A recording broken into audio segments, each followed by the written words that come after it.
Né en 1900 à Nice, François Gagliolo le teinturier s'est fait Francis Gag.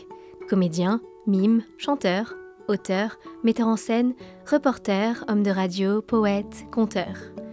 Tout démarre en 1922, quand il crée Le Nouvet de Gustave Adolphe Mossa et Barthélemy Marengo.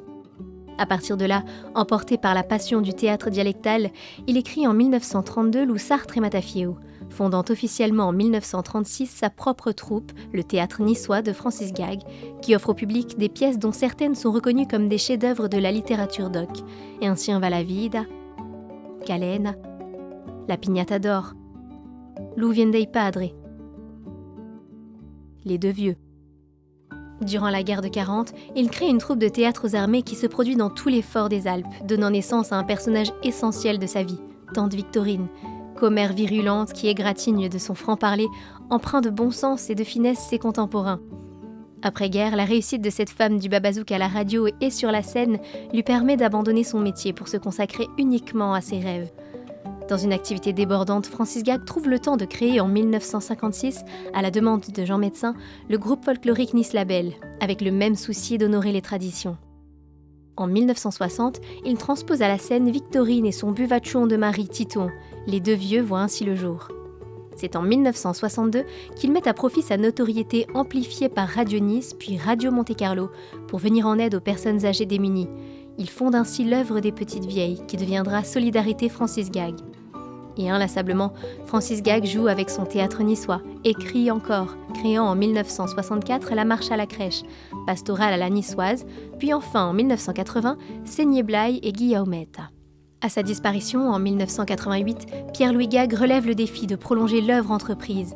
Il entreprend le renouvellement du répertoire en écrivant Lubesson, puis Titon et Vitorina, composition originale réalisée avec son fils Jean-Luc à partir de sketchs de Francis Gag.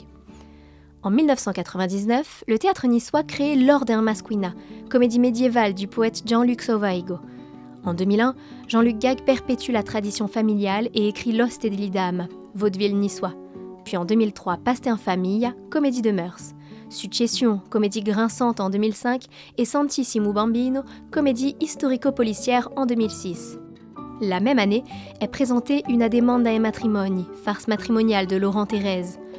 En 2008 est joué Noces à amour et cinéma de Jean-Luc Gag, second volet d'une trilogie entamée avec Paste en famille.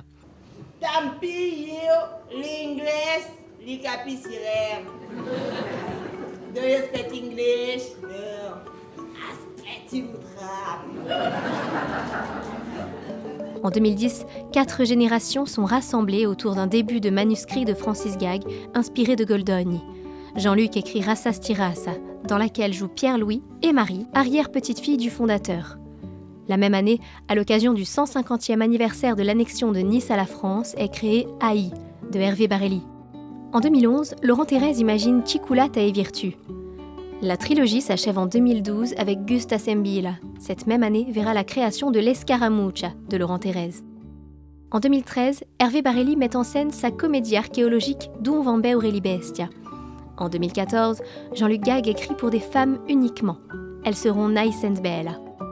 Alors, blouse rouge, ballerine rouge, Vernis rouge, rouge à lèvres et fausse capine, chignon fou, l'élégance et décolleté pour la féminité. 2015 voit la création de Cronica d'Henri Bademar, comédie littorale d'Hervé Barelli.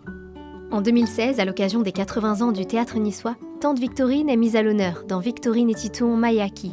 Chers amis auditeurs, nous retrouvons comme chaque semaine Victorine, notre commère niçoise. Bonjour mes neveux, bonjour mes nièces. Comédie composée par Jean-Luc Gag à partir de fameuses chroniques radiophoniques que Francis Gag a animées de 1945 à 1969. C'est ensuite une comédie machiavélique que propose Laurent Thérèse en 2017, L'Ure Lori. En 2018, Marie Gag s'attelle à l'écriture avec Francis Gag Sempre. Il y repense aux rêves de sa vie et observe avec tendresse ses personnages, ses amis et ses successeurs. Pour le 100e anniversaire des studios de la Victorine en 2019, Jean-Luc Gag imagine une comédie péplum, Falabrac à la Victorine. Et en 2022 voit le jour de Moussu Giordano, Monsieur Jourdain, à la niçoise, pensé par Hervé Barelli. En 90 années autour de Francis puis de Pierre-Louis, ce sont des centaines d'amis passionnés qui ont participé à l'aventure et qui ont fait le théâtre niçois.